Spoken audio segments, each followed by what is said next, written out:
김진수 위원님 질의해 주십시오. 서울 강북을 국회의원 한민수입니다. 27대 KBS 사장 공모에서 지원자 중에 첫 번째로 서류 접수를 알고 있는데 맞습니까? 네, 맞습니다. 사장 공모 계획서도 수십 장 필요할 텐데 언제부터 준비했습니까? 제 혼자 준비 시작한 건 한 달 전 정도 같습니다. 그렇게 한 달간 준비하면서 이 자리까지 올 거라는 나름의 확신이 있었던 건가요? 확신은 없었습니다.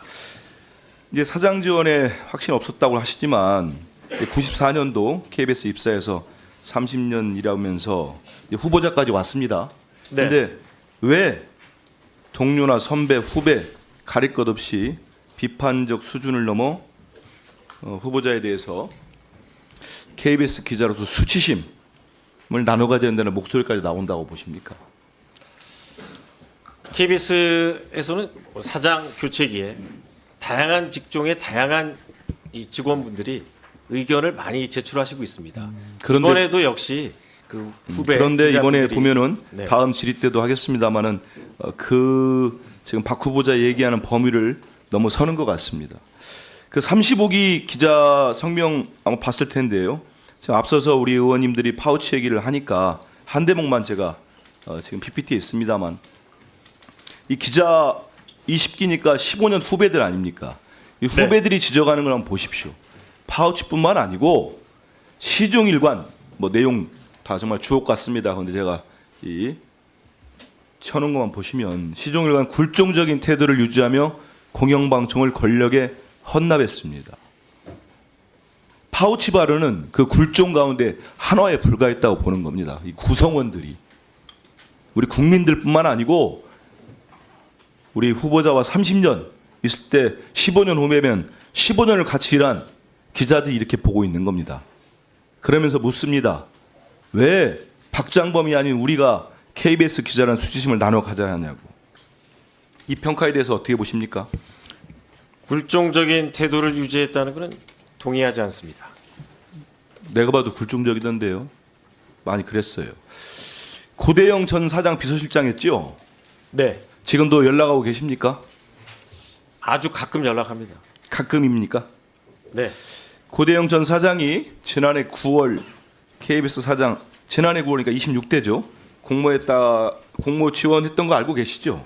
알고 있습니다. 혹시나 이번에 왜 지원 안 했는지 상황을 알고 계십니까? 그거는 제가 모릅니다. 보니까 이제 후보자께서는 실제 이제 관리직 보직을 맡은 거 없습니다. 그래서 KBS 내부에서 후보자가 통솔하거나 이렇게 관리를 해본 조직 또한 전무하기 때문에 우려가 많이 나오는 것 같습니다. 그럼 이런 상황에서 KBS 최종 후보까지 되셨는데 사장 후보까지 됐는데 이 경영계획서 쭉 준비 저도 봤습니다. 준비하는 과정에 누구의 도움을 받았습니까? 도움을 받은 사람은 우리 회사 내에서는 없고요. 주로 제가 참고한 자료는 이사회에서 나오는 그 연감을 주로 그러면 그 참고했습니다. 자료를 경영계획서 등 모든 자료를 혼자 준비했습니까? 그리고 또 제가 알고 지내던 아니, 그것도 방송 얘기하십시오. 혼자 방송 준비했냐고. 예. 아니, 방송 그러면- 외부 전문가한테 물어본 건 있습니다. 그럼 밖에 있는 분 고대영 전 사장하고는 상의 안 했습니까? 전혀 상의하지 않았습니다. 제가 고대영 사장 문제를 물어본 거는 여러 군데를 저와 제 보좌진들이 취재를 해보니까 이런 얘기 나옵니다. 파우치 사장을 넘어 더 거대한 차원의 비판적 말이 나오고 있어요.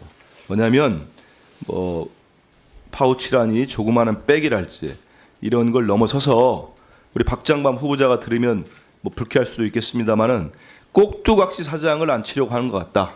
이런 얘기들이 나옵니다. 그러니까 다음 PPT 한번 보시죠. 그러면은 구 카르텔이 있는 것 같아요. KBS 이거 공들여 가지고 만든 겁니다. 잘 보십시오. KBS 고대영 전 사장의 구 카르텔 세력이 있는 것 같습니다.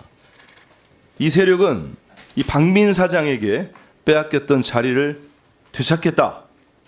이런 생각을 오래전부터 가져온 것 같습니다. 그래서 박장범 후보자는 고대영 전 사장의 비서실장이었던 박장범 후보자는 그 꼭두각시 사장에 불과하다. 이런 지적들이 여러 군데서 제가 취재를 했습니다. 여기 이 PPT의 핵심은 이겁니다. 고대영과 류일임 그리고 김건희 여사로 이어지는 라인입니다. 결국 이것도 김건희 여사의 개입 의혹이 불거질 수밖에 없습니다. 용산 시장시는 뭐 언론뿐만 아니고 국민의힘 한동훈 대표까지 경질을 요구한 분들이니까 쭉 보시면 아실 겁니다. 윤석열 대통령이 26대 사장을 앉힐 때 방송 언론 카르텔을 개혁하겠다는 의지를 보였다고 합니다. 들어보신 적 있습니까? 방송 언론, 방송이겠죠? KBS 카르텔을 개혁하겠다. 이런 의지 때문에 외부인인 박민 사장을 그때 임명했다. 그런 얘기 못 들어보셨어요? 네, 그런 얘기 들어본 적 없습니다. 결국 이 말도 거짓으로 됐습니다만 그런 얘기들이 있었고요. 이번에 이제 외부인 박민 사장은 결국은 이 제가 지금 이 PPT에서 보여준 그 라인을 넘지 못하고 실패를 하게 됩니다.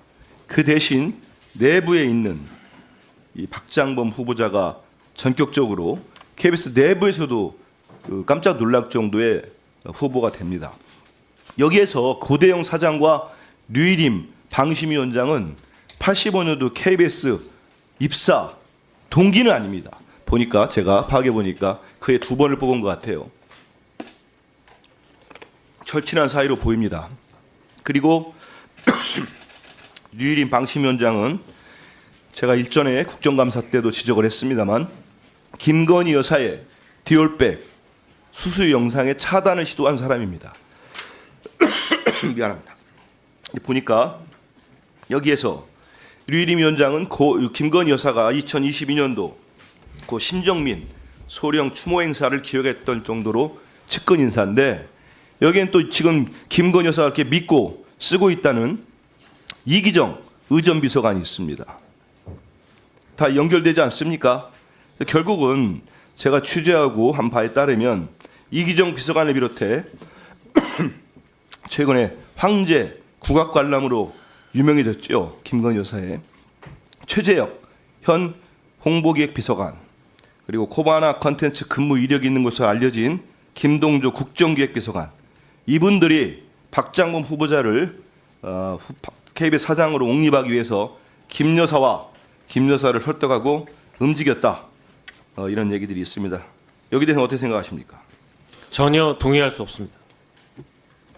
사실과 다릅니까? 아니면 전혀 사실과 다릅니다. 그래요? 밝혀지겠지요.